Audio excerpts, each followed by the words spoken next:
Hello everyone, welcome to study Chakra. इस video में हम लोग बात करेंगे एरिस्टोटल्स फैलेसी के बारे में। अब ये एरिस्टोटल्स फैलेसी है क्या, ये थोड़ा सा डिस्कस करते हैं। देखो, ये हमारा नॉर्मल एक्सपीरियंस है। जैसे कि अगर सपोज करो कोई बॉडी रेस्ट पे है, फॉर एग्जांपल अगर मैं इस डस्टर की बात करूं, ये फिलहाल ये जो डस्टर है ये रेस्ट पे है। अगर मैं आपसे ये बोलूं कि इस डस्टर को मुझे मूव करना है, मोशन में लाना है, तो मैं क्या करूं? क्या ये डस्टर अपने आप मोशन में आएगा? ये डस्टर अपने आप मोशन में नहीं आ सकता। अगर ये कहीं रखा हुआ होगा तो ये ऐसे ही रहेगा, रेस्ट पे ही रहेगा। अगर इसको मोशन में लाना है, इसको मूव करना है, तो मुझे इसको धक्का देना पड़ेगा। मतलब ये कि इस पर एक बाहर से फोर्स लगाना पड़ेगा, और जब तक मैं ये फोर्स नहीं लगाऊंगा ये डस्टर मूव नहीं होगा।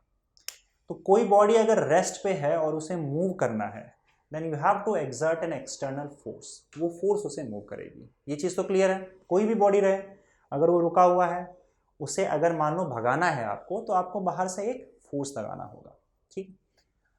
अब एक और चीज़, जैसे अगर मान लो कोई एक ढलान होगा, इंक्लाइंड प्लेन है, एक ढलान है, वहां से एक बॉल जो है वो रोल करता हुआ नीचे आ रहा है इस तरीके से।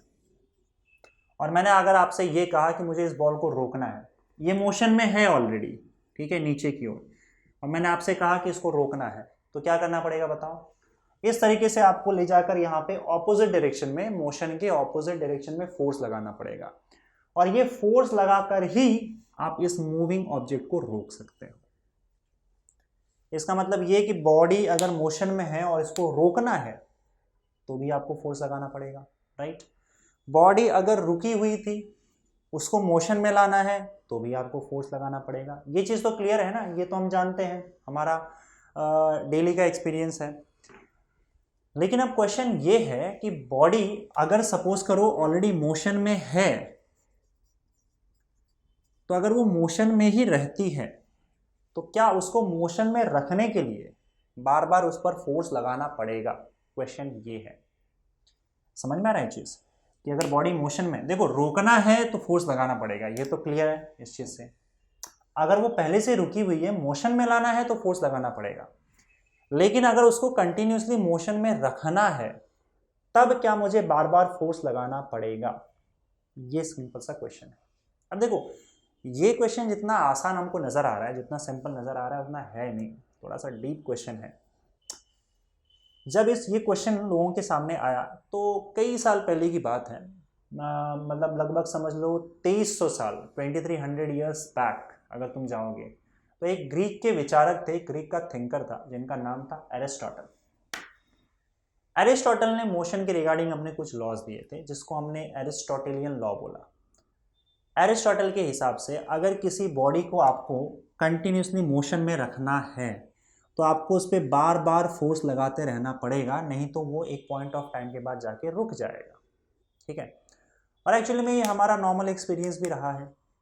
हम भी जब देखते हैं अगल बगल, तो हमको यही एक्सपीरियंस हमको होता है कि अगर कोई ऑब्जेक्ट को कंटिन्यूसली मूव करते रहना है, तो उस पर मुझे फोर्स लगाना पड़ेगा। क्योंकि जैसे मान लो नीचे कोई सरफेस है, इस पर मैंने कोई ऑब्जेक्ट फेंका ऐसे, तो वो कुछ डिस्टेंस के बाद जाके रुक जाएगी। अगर मुझे उसको कंटिन्यूसली मोशन में रखना है, तो कहीं ना कहीं फोर्स लगाना पड़ेगा। ये हमारा नॉर्मल एक्सपीरियंस है। लेकिन इस आइडिया में एक गड़बड़ था। ये गड़बड़ क्या है, इसके बारे में हम लोग डिस्कस करेंगे। और एक्चुअली में ये आइडिया सही नहीं था। एरिस्टोटल को ऐसा लगा, हमको भी ऐसा लगता है, राइट, तो अगर बॉडी को मोशन में कंटिन्यूसली रखना है, then I have to continuously exert force on it, नहीं तो वो जाके रुक जाएगा। और एक्चुअली में रुकता भी है। क्योंकि ये आइडिया सही नहीं था, ये इनका जो थियरी था, ये लॉ था, वो सही नहीं था। और एरिस्टोटल के बहुत सारे जो मोशन के रिगार्डिंग लॉज थे, वो एक्चुअली में गलत हो गए बाद में, तो इसलिए अब उसको पढ़ा भी नहीं जाता, राइट। और इसका जो सही आंसर है, वो कई सालों के बाद, बहुत सालों तक तो यही बातें लोगों के दिमाग में थी कि ऐसा ही होता है। अब बॉडी को मोशन में रखना चाहते हो तो आपको बार बार फोर्स लगाते रहना पड़ेगा। लेकिन बहुत सालों के बाद एक साइंटिस्ट आया जिसका नाम था गैलीलियो। गैलीलियो ने बोला कि ऐसा नहीं है। देखो, पहले नज़र में हमको एरिस्टोटल सही नज़र आएगा, पर ऐसा नहीं होता है। उसका मैं रीज़न बता रहा हूँ। वो रीज़न गैलीलियो ने बताया था। कई सालों के बाद गैलीलियो आया और गैलीलियो ने बोला कि भाई ये आइडिया सही नहीं है। बॉडी मोशन में है तो मोशन में ही रहेगी, उसको अगर आप डिस्टर्ब नहीं करोगे तो। अगर बॉडी को आप नहीं छुओगे, डिस्टर्ब नहीं करोगे, मान लो बॉडी मोशन में है तो कंटिन्यूसली मोशन में अपने आप रहेगी, वो कभी नहीं रुकेगी जब तक आप उस पर कोई फोर्स नहीं लगाते, जब तक आप उसको डिस्टर्ब नहीं करोगे। अगर आपने मूविंग बॉडी को डिस्टर्ब नहीं किया तो वो कंटिन्यूसली मूव होती रहेगी। आपको उस पर बार बार फोर्स लगाने की ज़रूरत नहीं है, वो अपने आप मूव होते जाएगी। That was the theory put forward bye Galileo. Galileo अगर सही है तो ऑब्वियसली बात है एरिस्टोटल का जो आइडिया है वो गलत है, और इसलिए हम लोग इसको एरिस्टोटल्स फैलेसी बोलते हैं। फैलेसी मतलब रॉन्ग आइडिया, ठीक है, इसका आइडिया जो था वो रॉन्ग था। मतलब फैलेसी मतलब ऐसा कोई आइडिया जो आपको दिखने में तो वैसा सही लगता है पर एक्चुअली में वो गलत है। तो एरिस्टोटल का ये आइडिया एक्चुअली में गलत था, और इसका सही जवाब या सही जो लॉ है, सही थियरी वो गैलीलियो ने लाया पहली बार। और गैलीलियो की थियरी को, गैलीलियो के लॉ को स्टडी करने के बाद उसके बाद एक साइंटिस्ट आया न्यूटन। न्यूटन ने मोशन के रिगार्डिंग अपने लॉज बनाए या फिर लॉज को पुट फॉरवर्ड किया, जिसको हम लोग न्यूटन्स लॉज ऑफ मोशन बोलते हैं, और इसी की स्टडी हम लोग इस चैप्टर में करने वाले हैं डिटेल में, राइट।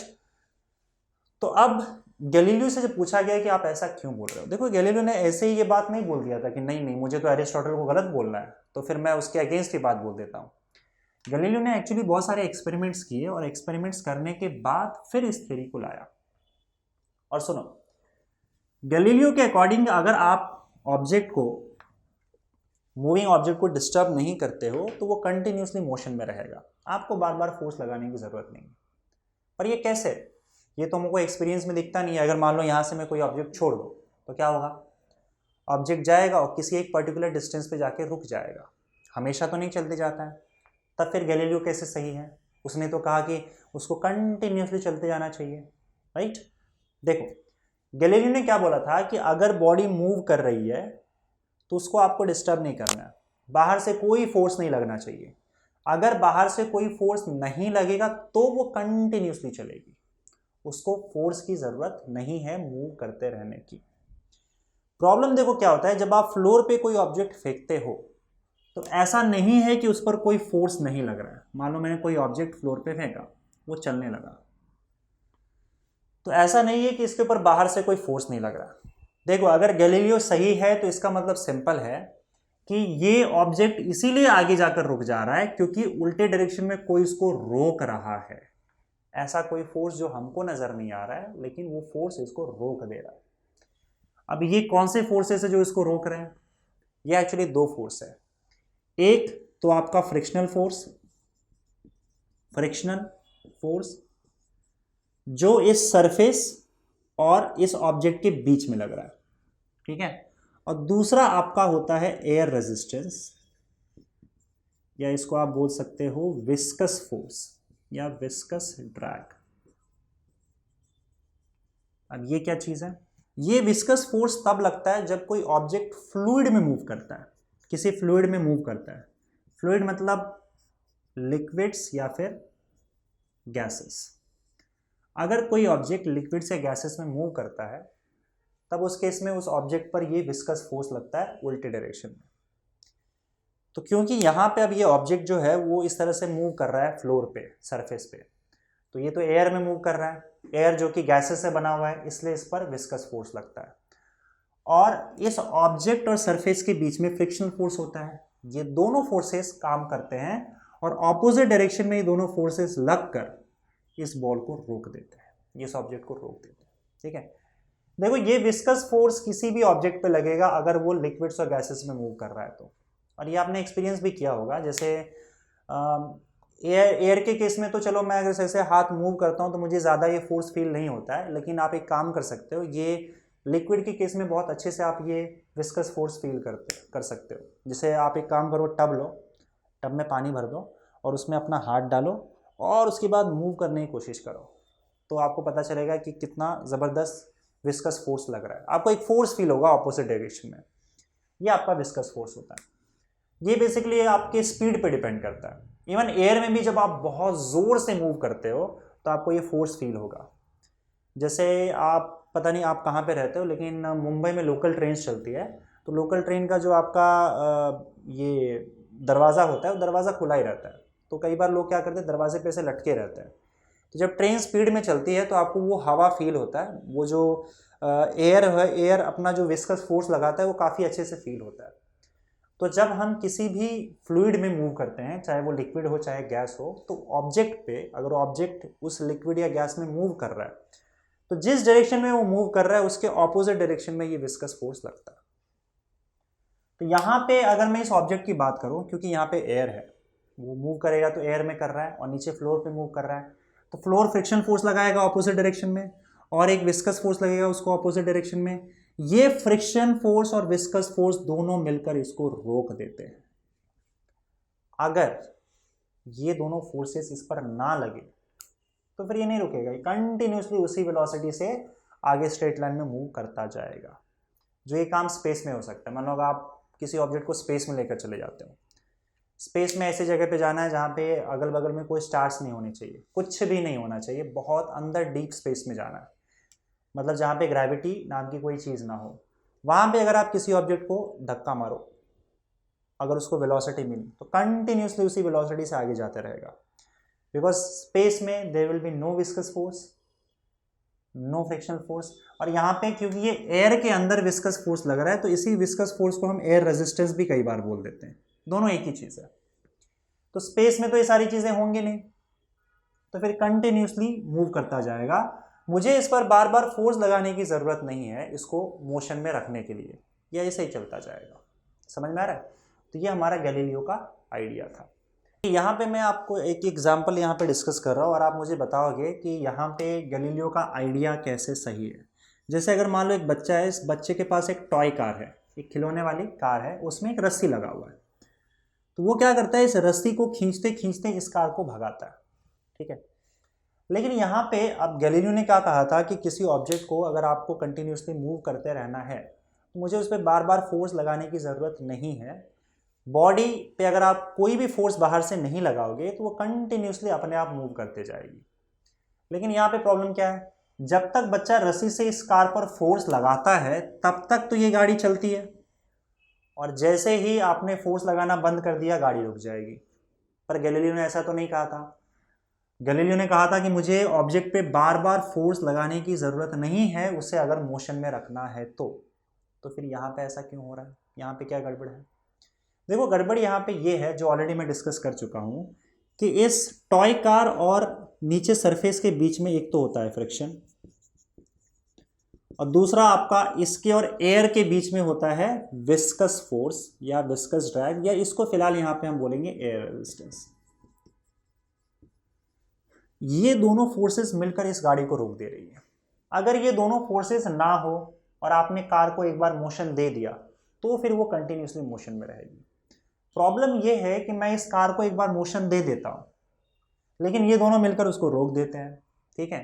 तो इन दोनों के काउंटर में, इन दोनों को संभालने के लिए मैं ये वाला फोर्स कंटिन्यूसली इस पर अप्लाई करते जाता हूँ। अगर ये फोर्स मैं अप्लाई नहीं करूँगा तो प्रॉब्लम क्या है कि एयर रेजिस्टेंस और फ्रिक्शन मिलकर इसको रोक देंगे। तो ये एयर रेजिस्टेंस और फ्रिक्शन इसको ना रोके, इसके वजह से मैं यहाँ पे एक फोर्स लगाते जाता हूँ। समझ में आ रही है बात? मेरे कहने का मतलब ये है कि अगर ये दोनों फोर्सेस ना हो तब मुझे इस पर बार बार फोर्स लगाने की ज़रूरत नहीं पड़ेगी। अब ऐसा हम इमेजिन भी नहीं कर पाते हैं क्योंकि एक्चुअली ऐसा कोई हमको नेचर में चीज़ें नज़र ही नहीं आती है, या फिर कोई एग्जाम्पल नज़र नहीं आता है जहाँ पे ये आपका विस्कस फोर्स और फ्रिक्शन ना हो, क्योंकि ये हमेशा हर जगह अवेलेबल होता है। लेकिन हम अगर ऐसा जगह इमेजिन करें, ठीक है, या एकदम स्पेस में, एकदम डीप स्पेस में चले जाए तो वहाँ पे ये फोर्सेस नहीं होंगे। तब आप अगर किसी ऑब्जेक्ट को धक्का मारो, उसको एक बार आपने मोशन में ला दिया, फिर आपको बार बार फोर्स लगाने की ज़रूरत नहीं पड़ेगी, वो कंटिन्यूसली उसी मोशन, उसी स्पीड के साथ कंटिन्यूसली एक स्ट्रेट लाइन में चलता जाएगा, ठीक है। तो ये काम गैलीलियो ने किया था, ये आइडिया उसने सोचा था, उसने ऐसा एक सिचुएशन इमेजिन किया जहाँ पे ये अपोजिंग फोर्सेस जो है फ्रिक्शन और एयर रेजिस्टेंस या फिर विस्कस फोर्स ये ना हो, तो ऑब्वियस ही बात है कि मुझे बॉडी को चलाते रहने के लिए फोर्स लगाने की ज़रूरत नहीं है, वो अपने आप कंटिन्यूसली चलता जाएगा, बस आपको डिस्टर्ब नहीं करना है उसको, बाहर से कोई फोर्स नहीं होना चाहिए। तो अब मैं अगर ये बोलूँ कि कोई बॉडी मैं नीचे फेंकता हूँ, अब वो एक पर्टिकुलर डिस्टेंस पे जाकर रुक जाती है तो उसको रोका जाता है, कौन रोकता है उसको? एयर रेजिस्टेंस और फ्रिक्शन। अगर ये फोर्सेस ना हो तो डेफिनेटली वो ऑब्जेक्ट कभी नहीं रुकेगा, चलता जाएगा बिना फोर्स का, ऐसे। ठीक है, जो कि एरिस्टोटल का जो आइडिया था वो गलत हो गया था, क्योंकि एरिस्टोटल ने कहा था कि नहीं ऐसा नहीं होगा, बॉडी की मुझे कंटिन्यूसली फोर्स लगाते रहना पड़ेगा अगर उसे चलाना है तो इस तरीके से एरिस्टोटल के आइडिया के अगेंस्ट गैलीलियो ने अपना एक आइडिया दिया, और गैलीलियो की जो बात है वो ऑब्वियस सी बात है वो सही थी, जिसके बेसिस पे न्यूटन ने अपने लॉज ऑफ मोशन बनाए, जो हम आगे की वीडियोस में स्टडी करेंगे। ठीक है, तो मिलते हैं नेक्स्ट वीडियो में, और नेक्स्ट वीडियो में हम लोग बात करेंगे लॉ ऑफ इनर्शिया की। ठीक है, थैंक यू।